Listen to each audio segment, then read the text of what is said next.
അച്ഛൻ്റെ പേരിലെ സ്ത്രീ വിഷയം, അച്ഛൻ്റെ പേരിലെ സാമ്പത്തിക പ്രശ്നം, അച്ഛൻ്റെ ഇടപെടലുകളിലെ പ്രശ്നങ്ങൾ, പെരുമാറ്റത്തിലെ പ്രശ്നങ്ങൾ, ദേഷ്യം, ഇങ്ങനെ നീണ്ടുപോകുന്ന പരാതികളുടെയും പരാജയങ്ങളുടെയും ഒരു ലിസ്റ്റ് ഇന്ന് ക്രൈസ്തവ പൗരോഹിത്യത്തിൻ്റെ ക്രെഡിറ്റ് ലിസ്റ്റിൽ എഴുതി ചേർക്കപ്പെട്ടിട്ടുണ്ട്.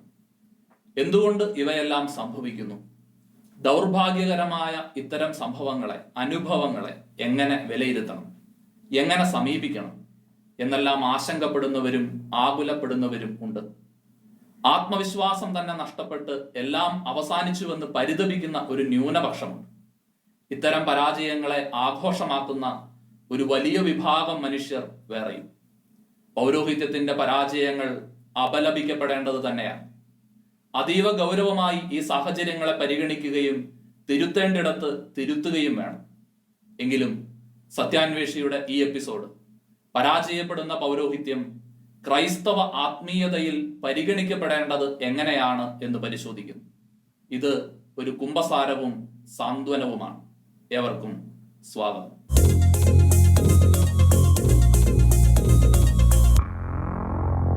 തന്റെ ചുറ്റുപാടുകളിൽ നിന്ന് കണ്ടെത്തിയ സാധാരണക്കാരായ മനുഷ്യരായിരുന്നു ഈശോയുടെ ശിഷ്യന്മാർ. തന്റെ ശിഷ്യന്മാരെ അടുത്തു വിളിച്ച് അവരിൽ നിന്ന് 12 പേരെ തിരഞ്ഞെടുത്തു എന്ന് യോഹന്നാന്റെ സുവിശേഷത്തിൽ രേഖപ്പെടുത്തിയിട്ടുണ്ട്. 12 പേരുടേത് ഒരു തിരഞ്ഞെടുപ്പായിരുന്നു. തിരഞ്ഞെടുക്കപ്പെട്ടവരായിരുന്നു എന്നതുകൊണ്ട് അവരാരും അക്കാലഘട്ടത്തിലെ ഏറ്റവും കഴിവുള്ളവരായിരുന്നുവെന്നോ പൂർണ്ണതയുള്ളവരായിരുന്നുവെന്നോ അർത്ഥമില്ല.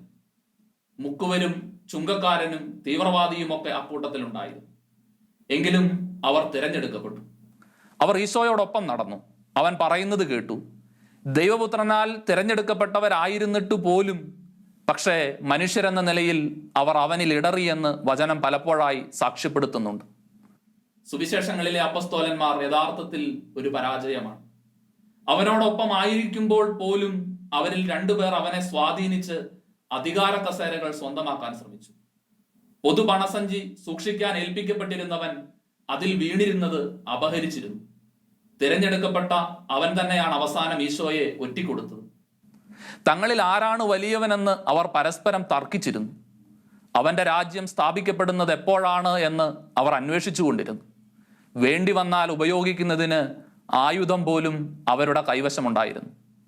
ഈശോ അറസ്റ്റ് ചെയ്യപ്പെട്ടപ്പോൾ ചിതറിപ്പോയ അവരിൽ ഭൂരിപക്ഷവും അവന്റെ പീഡാസഹനത്തിന്റെയും കുരിശുമരണത്തിന്റെയും സമയത്ത് ഒളിവിലായിരുന്നു.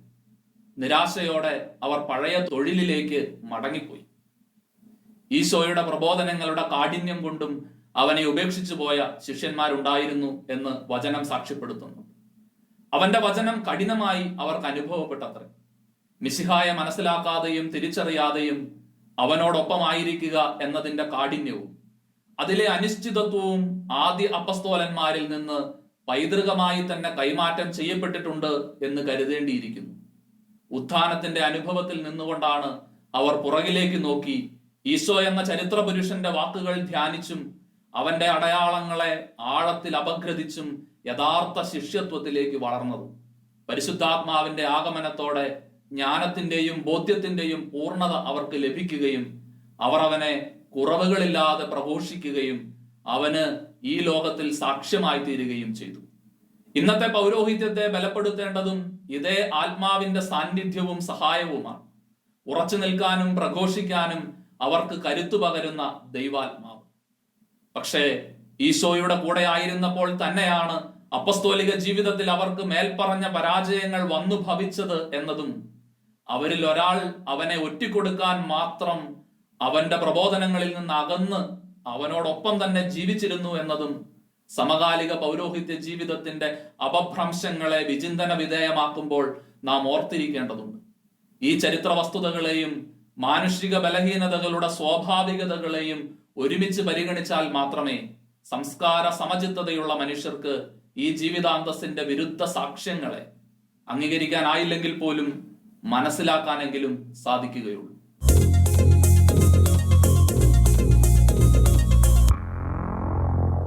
യഥാർത്ഥത്തിൽ പൗരോഹിത്യം ബലമാണോ ബലഹീനതയാണോ? പുരോഹിത ജീവിതങ്ങളുടെ ഉപരിപ്ലവമായ വിശകലനത്തിൽ അവരുടെ സ്ഥാനം കൊണ്ടും ജീവിതശൈലി കൊണ്ടും ഇടപെടലുകളിലെ ആധികാരികത കൊണ്ടും പൗരോഹിത്യം വലിയൊരു ബലമാണ് എന്ന തെറ്റിദ്ധാരണയിലേക്കാണ് സാമാന്യ ജനം എത്തിച്ചേരുന്നത്. എന്നാൽ ഒരു സംഘടിത സംവിധാനത്തിന്റെ പുറംപൂച്ചുകൾക്കകത്തേക്ക് പ്രവേശിക്കുമ്പോൾ മിശിഹായെ ഉപേക്ഷിച്ച് ഓടിപ്പോയ അപ്പസ്തോലന്മാരിലെ ഭീരുത്വവും തങ്ങൾക്ക് എന്ത് സംഭവിക്കുമെന്ന് ഭയന്ന് ഒളിച്ചിരുന്ന അവരുടെ അരക്ഷിതത്വ അവസ്ഥയും കലപ്പയിൽ നിന്ന് കൈവലിക്കാനുള്ള നിരന്തരമായ പ്രലോഭനവുമെല്ലാം അവിടെ കണ്ടെത്താനാവും. നിരന്തരമായ ആത്മീയ വടംവലികളുടെയും ദ്വന്ദ്വയുദ്ധങ്ങളുടെയും സംഘർഷ ഭൂമികയാണ് ക്രിസ്തുവിന്റെ പൗരോഹിത്യത്തിന്റെ ഉള്ളിടങ്ങൾ. ജീവിതകാലം മുഴുവൻ ഒരു പെൻഡുലം പോലെ പാപത്തിന്റെ പ്രലോഭനങ്ങൾക്കും പുണ്യത്തിന്റെ ആകർഷണങ്ങൾക്കുമിടയിൽ അവരിങ്ങനെ ആടിക്കൊണ്ടിരിക്കുന്നു. പൗലോസ് അപ്പസ്തോലന്റെ വാക്കുകൾ ഈ തിരിച്ചറിവ് ലഭിച്ച ക്രിസ്തു ശിഷ്യന്റെ വിലാപമാണ്. ഇച്ഛിക്കുന്ന നന്മയല്ല, ഇച്ഛിക്കാത്ത തിന്മയാണ് ഞാൻ പ്രവർത്തിക്കുന്നത്. അങ്ങനെ നന്മ ചെയ്യാൻ ആഗ്രഹിക്കുന്ന എന്നിൽ തന്നെ തിന്മയുണ്ട് എന്ന ഒരു തത്വം ഞാൻ കാണുന്നു. എന്റെ അന്തരംഗത്തിൽ ഞാൻ ദൈവത്തിന്റെ നിയമമോർത്ത് ആഹ്ലാദിക്കുന്നു. എന്റെ അവയവങ്ങളിലാകട്ടെ എന്റെ മനസ്സിന്റെ നിയമത്തോട് പോരാടുന്ന വേറൊരു നിയമം ഞാൻ കാണുന്നു. അത് എന്റെ അവയവങ്ങളിലുള്ള പാപത്തിന്റെ നിയമത്തിന് എന്നെ അടിമപ്പെടുത്തുന്നു. ഞാൻ ദുർഭകനായ മനുഷ്യൻ. താൻ ദുർഭകനായ മനുഷ്യനാണെന്ന പൗലോസ് അപ്പസ്തോലന്റെ ഈ ഏറ്റുപറച്ചിലാണ് ഓരോ പുരോഹിത ഹൃദയത്തിലും നിരന്തരമായി മുഴങ്ങേണ്ടുന്ന പ്രാർത്ഥന. ഈ തിരിച്ചറിവും പ്രാർത്ഥനയുമാണ് ഏതൊരു പാപിയോടും അത്രമേൽ വഴിതെറ്റിയവനോടും കരുണയോടെ മാത്രം ഇടപെടുന്നതിന് അവനെ പ്രാപ്തനാക്കുന്നത്. സ്വന്തം ദൗർബല്യങ്ങളുടെ കുരിശും പേറിയാണ് പാപമോചനത്തിന്റെ കൂദാശയിൽ സമാധാനത്തോടെ പോവുക എന്ന് ഓരോരുത്തരോടും ഒരു മന്ത്രം പോലെ അവൻ ആവർത്തിക്കുന്നത്.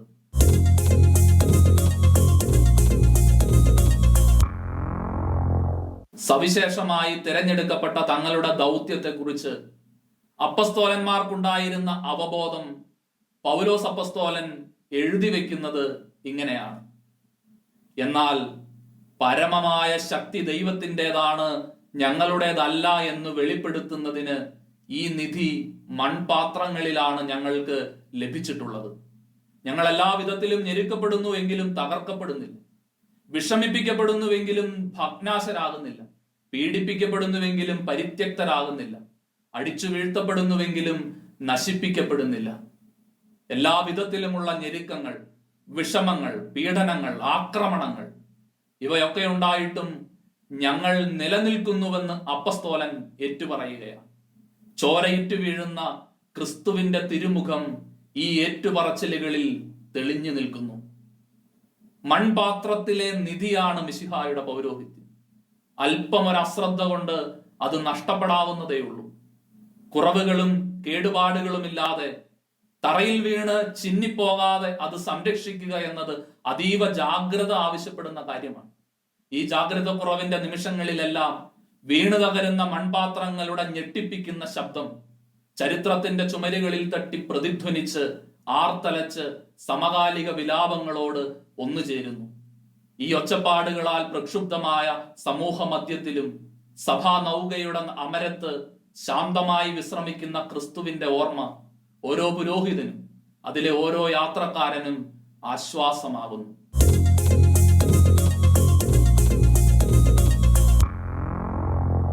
വെളിപാടുകളുടെ ആധിക്യത്താൽ ഞാൻ അധികം ആഹ്ലാദിക്കാതിരിക്കേണ്ടതിന് ശരീരത്തിൽ ഒരു മുള്ള് എനിക്ക് നൽകപ്പെട്ടിരിക്കുന്നു. ഈ ഏറ്റുപറച്ചിലും പൗലോസ് അപ്പസ്തോലന്റേതാണ്. തന്നെ ശല്യപ്പെടുത്തുന്നതിനും നിയന്ത്രിക്കുന്നതിനും വേണ്ടിയുള്ള പിശാചിന്റെ ദൂതൻ എന്നാണ് പൗലോസ് അപ്പസ്തോലൻ ആ മുള്ളിനെ വിളിക്കുന്നത്. ഈ മുള്ള എന്തായിരുന്നു എന്നതിനെ കുറിച്ച് ബൈബിൾ പണ്ഡിതന്മാർക്കിടയിൽ പലവിധ അഭിപ്രായങ്ങളുണ്ട്. അതെന്തുമാകട്ടെ, ഏറ്റുപറച്ചിലിന്റെ ആത്മാർത്ഥത കൊണ്ട് നമ്മുടെ ഹൃദയങ്ങളെ സ്പർശിക്കുന്ന പൗലോസ് അപ്പസ്തോലനെ ധ്യാനിക്കാം. തീക്ഷ്ണതയുള്ള ക്രിസ്തു ശിഷ്യത്വത്തിന്റെയും പ്രേഷിത പ്രവർത്തനത്തിന്റെയും ഉദാത്ത മാതൃകയാണ് പൗലോസ്. എങ്കിലും ശരീരത്തിൽ നൽകപ്പെട്ടിരിക്കുന്ന ഒരു മുള്ള് തന്നെ അസ്വസ്ഥതപ്പെടുത്തുന്നു എന്നും അത് തന്റെ ആനന്ദത്തെ അപഹരിക്കുന്നുവെന്നും അദ്ദേഹം സമ്മതിക്കുന്നു.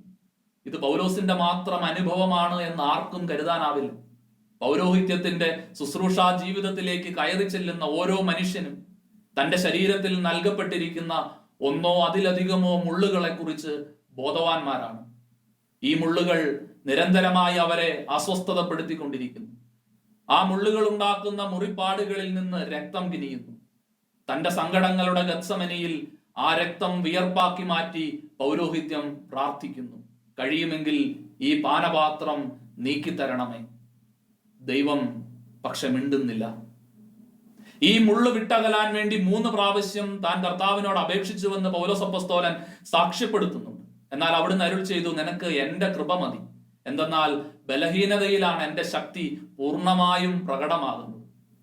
അവന്റെ കൃപ ദൃശ്യമാകാൻ വേണ്ടി അവൻ അനുവദിക്കുന്ന മുള്ളുകളാലാണ് ഓരോ പുരോഹിതനും ഇന്ന് കല്ലെറിയപ്പെടുന്നത്, വിചാരണ ചെയ്യപ്പെടുന്നത്, ക്രൂശിക്കപ്പെടുന്നത്.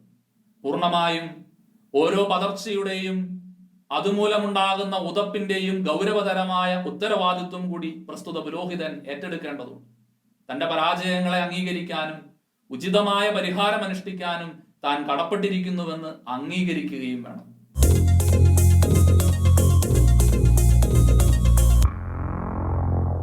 പലരുടെയും ഇഷ്ടവിഷയമാണ് ഇത്. ഇവ രണ്ടും ചേർന്ന് വരുന്നത് എന്തായാലും അവർക്കതൊരു ആഘോഷമാണ്. ആദ്യമേ സൂചിപ്പിക്കട്ടെ, ബ്രഹ്മചാരിയായ വൈദികന് എളുപ്പത്തിൽ വന്നു ഭവിക്കാവുന്ന പിഴവ് തന്റെ ബ്രഹ്മചര്യ ജീവിതത്തിൽ തന്നെയാണ്. അത്തരം പിഴവുകൾ ചരിത്രത്തിൽ ഉണ്ടായിക്കൊണ്ടിരിക്കുന്നു. ക്രിസ്തുവിന്റെ സുവിശേഷത്തിന് സാക്ഷ്യം നൽകാനും അതിന് ശുശ്രൂഷ നൽകാനും വിളിക്കപ്പെട്ട ഒരു വ്യക്തി അവന്റെ വ്യക്തി ജീവിതത്തിൽ ഇത്തരം പരാജയങ്ങളിലൂടെ കടന്നു പോകുന്നു എന്നത് ഏതെങ്കിലും വിധത്തിൽ അതേ ശുശ്രൂഷ നിർവഹിക്കുന്ന മറ്റു വ്യക്തികളുടെയോ ഇവരെല്ലാവരും പ്രഘോഷിക്കുന്ന സുവിശേഷത്തിന്റെയോ പ്രസക്തി അല്പം പോലും ഇല്ലാതെയാക്കുന്നില്ല. നിൽക്കുന്നതായി കാണപ്പെടുന്നവൻ വീഴാതിരിക്കാൻ പ്രാർത്ഥിച്ചുകൊണ്ട് ഓരോരുത്തരും തങ്ങളുടെ ശുശ്രൂഷ തുടരുക തന്നെ ചെയ്യുന്നു. ലൈംഗികതയില്ലാത്ത ജീവിതം സാധ്യമാണ്. ഇതിനിയും തുടരേണ്ടതുണ്ടോ എന്നൊക്കെ സംശയിക്കുന്നവരും ചർച്ച ചെയ്യുന്നവരുമുണ്ട്. സ്വന്തം ജീവിതത്തോടും ജീവിത പശ്ചാത്തലത്തോടും അനുഭവ ലോകങ്ങളോടും ഒക്കെ ബന്ധപ്പെട്ടതാണ് പലർക്കും ഇത്തരം സംശയങ്ങൾ. എല്ലാ മനുഷ്യരും ലൈംഗിക ആഭിമുഖ്യമുള്ളവരാണ് എന്നതിനാൽ തന്നെ അവയെ നിഷേധിച്ചുകൊണ്ടുള്ള ഒരു ജീവിതം ആർക്കും സാധ്യമല്ല. മനുഷ്യനിൽ ദൈവം നിക്ഷേപിച്ചിരിക്കുന്ന ലൈംഗികത എന്ന സവിശേഷ സിദ്ധിയെ കത്തോലിക്കാ സഭ വീക്ഷിക്കുന്നത് ദൈവത്തിന്റെ സൃഷ്ടികർമ്മത്തിൽ പങ്കുചേരാനും സജീവ സ്നേഹം പങ്കുവെക്കാനുമുള്ള മാർഗമായിട്ടാണ്. ലൈംഗികത എന്ന ഊർജത്തിന്റെ ഉപയോഗത്തെ കുടുംബം എന്ന ദൈവികമായ സ്ഥാപനത്തിനുള്ളിൽ നിജപ്പെടുത്തിയിരിക്കുന്നത് പോലും അതിന്റെ ഉത്തരവാദിത്വപൂർണമായ ഉപയോഗത്തിന് വേണ്ടിയാണ്. അതേസമയം വിവാഹ ജീവിതത്തിലേക്ക് പ്രവേശിക്കാത്ത വൈദികരും സന്യസ്തരും എപ്രകാരമാണ് ഈ ലൈംഗിക ജീവിതത്തെ ഉപയോഗപ്പെടുത്തുക? സ്നേഹത്തിന്റെ പ്രകാശനത്തിനും സൃഷ്ടികർമ്മത്തിലുള്ള പങ്കുചേരലിനുമായി ദൈവം നിക്ഷേപിച്ച കഴിവിനെ മറ്റൊരു തലത്തിൽ ബ്രഹ്മചാരികളും വിനിയോഗിക്കുന്നുണ്ട്. അവിടെ സ്നേഹവും സൃഷ്ടികർമ്മത്തിലുള്ള പങ്കുചേരലും ശാരീരികമായ ഒരു കർമ്മമായിട്ടല്ല സംഭവിക്കുന്നത്. സഭയുടെയും സമൂഹത്തിന്റെയും വിശാലമായ മാനങ്ങളിലേക്ക് കടന്നു ചെന്ന് സ്നേഹത്തിന്റെ ക്രിസ്തുഭാഷ്യം ജീവിക്കാനും കൂട്ടായ്മയുടെ രൂപീകരണത്തിൽ നേതൃത്വം ഏറ്റെടുക്കാനും അവർക്ക് കഴിയും. പൗരോഹിത്യത്തിലേക്ക് കടന്നു വരുന്നവർ തങ്ങളുടെ ജീവിതത്തിന് ഇത്തരം ഒരു പരിവർത്തനം സ്വപ്നം കണ്ട് കടന്നു വരുന്നവരാണ്. അപ്രകാരം ഉന്നതമായ ചിന്തയും ആത്മീയ കാഴ്ചപ്പാടുകളും രൂപപ്പെടുത്താനും അതനുസരിച്ച് ജീവിക്കാനും നീണ്ട വർഷങ്ങൾക്ക് അവർക്ക് പരിശീലനവും ലഭിക്കുന്നുണ്ട്. അതേസമയം വെല്ലുവിളികൾ നിറഞ്ഞ ഈ ലോകത്തിൽ എത്ര പരിശീലിപ്പിക്കപ്പെട്ട വ്യക്തിയും പരാജയപ്പെടാനുള്ള സാധ്യതകൾ വളരെ ഏറെയാണ് താൻ.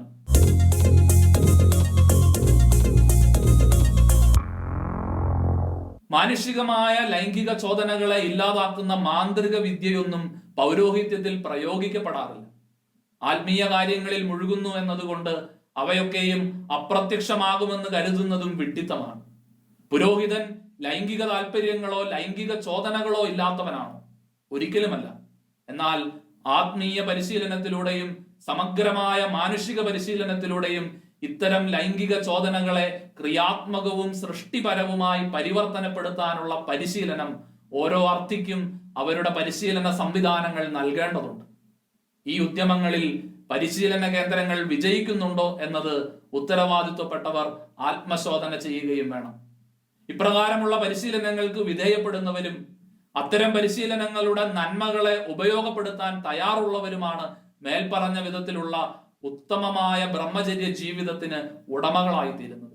അതേസമയം പരിശീലന പദ്ധതികളോട് സഹകരിക്കുക എന്നത് തന്നെ ബുദ്ധിമുട്ടായി തീരുന്ന ഈ പുതിയ സാഹചര്യത്തിൽ പരിശീലനം നൽകുന്ന സംവിധാനങ്ങൾ പഴയതായി തന്നെ തുടരുന്നു എന്നത് ഈ മേഖലയിലെ ഒരു വെല്ലുവിളിയാണ്. കാലോചിതമായി പരിഷ്കരിക്കപ്പെടാത്ത പരിശീലന സംവിധാനങ്ങൾ പരാജയപ്പെട്ടുകൊണ്ടിരിക്കുന്ന ഒരു സഭയുടെ മൂല കാരണമായി തീരുന്നുവെന്ന് നിർവിശങ്കം പറയാൻ നമുക്ക് കഴിയും. ബ്രഹ്മചര്യം എന്നത് ബന്ധങ്ങളോടുള്ള വിട പറയലല്ല, മറിച്ച് വിശാലമായ ബന്ധങ്ങളോടുള്ള തുറവിയാണ്. അതിനാൽ തന്നെ കേവലമായ ബന്ധങ്ങളിലാണ് നമ്മുടെ നിലനിൽപ്പ് എന്ന യാഥാർത്ഥ്യ ബോധമാണ് കൂട്ടായ്മയുടെ നിർമ്മിതിയിലേക്ക് സഭാ കുടുംബത്തെ നയിക്കാനുള്ള ഉത്തരവാദിത്വമായി ബ്രഹ്മചര്യമുള്ള വൈദിക സമർപ്പിത ജീവിതങ്ങളിൽ ഫലമേൽപ്പിക്കപ്പെടുന്നത്. അതേസമയം ബ്രഹ്മചര്യ ജീവിതം നയിക്കുന്നവരോട് ഇടപെടുമ്പോൾ അവരുടെ ജീവിതാന്തസ്സിനെ മാനിച്ച് ആരോഗ്യകരമായ അകലം പാലിക്കേണ്ടതും ഈ കാലഘട്ടത്തിന്റെ അനിവാര്യതയാണ്. സൗഹൃദങ്ങൾക്കും ബന്ധങ്ങൾക്കും അതിർവരമ്പുകളില്ലാത്ത ഈ കാലത്ത് വ്യത്യസ്തമായ ജീവിതപാതകൾ തിരഞ്ഞെടുത്തവരുടെ ജീവിത വഴികളെ അവയുടെ ആന്തരിക ഭംഗി മുൻനിർത്തി ആദരിക്കാനും ബഹുമാനിക്കാനും നമ്മൾ ശീലിക്കേണ്ടിയിരിക്കുന്നു.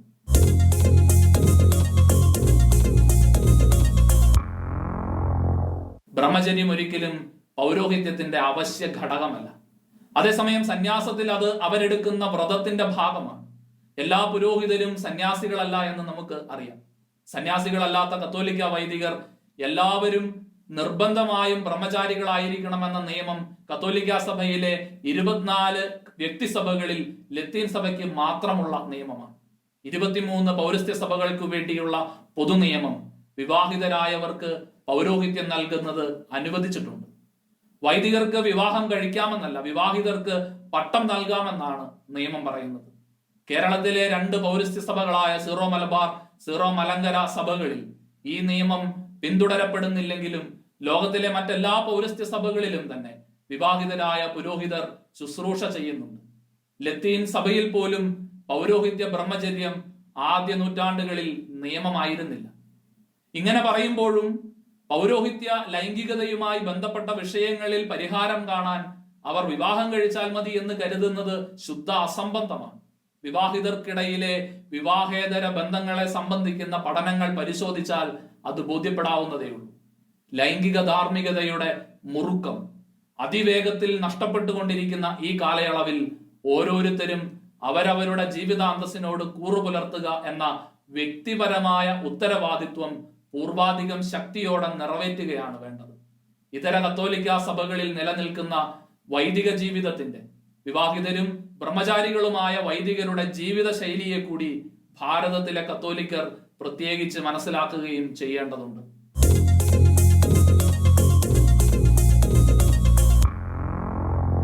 പുരോഹിതനെ ഒരു മനുഷ്യനായി കാണാൻ ശീലിക്കുക. അവന്റെ മാനുഷികതയിൽ അവൻ പാപിയും ദുർബലനുമാണെന്ന് അംഗീകരിക്കുക. വിശുദ്ധിയുടെ സോപാനങ്ങളിൽ എല്ലാവരും ഒരുപോലെയാണ് പാദമൂന്നുന്നത് എന്നും ചുവടുകൾ വയ്ക്കുന്നത് എന്നും ഓർമ്മിക്കുക. മാനുഷികമായ വികാര വിചാരങ്ങളുള്ള ഏതൊരുവനോടും ഇടപെടുന്നത് പോലെ അവനോടും ഇടപെടാൻ പഠിക്കുക. വൈദികർ തീർത്തും ജഡിക മനുഷ്യരാണെന്ന് പകയോടെ എഴുതുകയും പറയുകയും ചെയ്യുന്നവരുണ്ട്. വസ്തുതാവിരുദ്ധമായ ആരോപണം മാത്രമാണത്. വ്യക്തി ജീവിതത്തിലെ സംഭവങ്ങളെ സാമാന്യവൽക്കരിക്കുകയാണ് അവർ ചെയ്യുക. എന്നാൽ വൈദികരെല്ലാം പരിശുദ്ധരാണെന്ന് കരുതാമോ? അതും ശരിയല്ല. യഥാർത്ഥത്തിൽ പൗരോഹിത്യം ഇത് രണ്ടുമല്ല. വഴികാട്ടുന്ന ഈ മനുഷ്യന് വഴി തെറ്റാതിരിക്കാൻ വേണ്ടി പ്രാർത്ഥിക്കുക നമ്മുടെ കടമയാണ്. അവന്റെ ബലഹീനത തിരിച്ചറിഞ്ഞുകൊണ്ട് അവനെ സഹായിച്ച് രക്ഷപ്പെടുത്താൻ പരിശ്രമിക്കുക. പതറിപ്പോയാലും അവൻ ആത്മബലം പകരുക. വിശുദ്ധരാൽ മാത്രമേ ഞങ്ങൾ നയിക്കപ്പെടേണ്ടതുള്ളൂ എന്ന് കരുതി നാം കാത്തുനിന്നാൽ അത് അനന്തകാലത്തേക്കുള്ള വിഫല പ്രതീക്ഷ മാത്രമായിരിക്കും. ക്രൈസ്തവ പൗരോഹിത്യവും സന്യാസവും ഭൂമിയിൽ ഏറ്റവും ആപൽക്കരമായ ജീവിതമായി മാറിയിരിക്കുന്നു. അതിലേക്ക് പ്രവേശിക്കുന്നവർ സാഹസം കാണിക്കുന്നുവെന്നാണ് കരുതപ്പെടുന്നത്. മനഃപൂർവ്വമല്ലാതെ വന്നു ചേരുന്ന ദൗർഭാഗ്യങ്ങളിലും പീഡന പർവ്വങ്ങളിലും നിന്ന് ആ വഴിയെ യാത്ര പുറപ്പെട്ട ആരും തന്നെ മോചിതരല്ല. സ്വന്തം ശരീരത്തിൽ നൽകപ്പെട്ടിരിക്കുന്ന മുള്ളുകളുടെ വേദനയോടൊപ്പം തന്നെ അവരുടെ സഹചാരികളുടെ, ഇതര പുരോഹിതരുടെ പരാജയങ്ങളുടെയും ദൗർബല്യങ്ങളുടെയും വിഴുപ്പുകളുടെ അതിഭാരവും അവൻ താങ്ങേണ്ടി വരുന്നു. തീർത്തും അരക്ഷിതവും ഏതു നിമിഷവും കശക്കി എറിയപ്പെടാവുന്നതും ശുശ്രൂഷയുടെ നിമിഷത്തിൽ പോലും ചവിട്ടി അരയ്ക്കപ്പെടാവുന്നതും മഞ്ഞപ്പത്രങ്ങൾക്ക് ഇക്കിളിക്കഥകൾ എഴുതാവുന്നതും ആരെന്തു പറഞ്ഞാലും ചോദിക്കാൻ ആളില്ലാത്തതും തട്ടിക്കൊണ്ടുപോകപ്പെടാവുന്നതും സ്വന്തം ജനത്താൽ തന്നെ, കൂടെ നിൽക്കുന്നവരാൽ തന്നെ, ഒരേ പാത്രത്തിൽ നിന്ന് ഭക്ഷിച്ചവരാൽ തന്നെ ഒറ്റിക്കൊടുക്കപ്പെടാവുന്നതുമായ ദുർബല ജീവിതമായി പൗരോഹിത്യം അതിന്റെ അയനം തുടർന്നുകൊണ്ടിരിക്കുന്നു. ദൈവശാസ്ത്രജ്ഞനായ കാൾ റാനറുടെ വാക്കുകൾ ഇങ്ങനെയാണ്: നാളെയുടെ പുരോഹിതൻ മുറിവേറ്റ ഹൃദയമുള്ളവനായിരിക്കും. തന്റെ ജനത്തിന്റെ അറിവില്ലായ്മയുടെ ജീവിതം കൊണ്ടും സ്നേഹത്തിന്റെ കാപട്യം കൊണ്ടും ഒപ്പം തങ്ങളുടെ തന്നെ ദുഷ്കൃത്യങ്ങൾ കൊണ്ടും അവിശ്വസ്തത കൊണ്ടും മുറിവേറ്റ ഹൃദയമുള്ളവൻ. എന്നാൽ അവന്റെ ദൗത്യത്തിനായുള്ള ശക്തിയുടെ ഉറവിടവും ആ മുറിവുകൾ തന്നെയായിരിക്കും.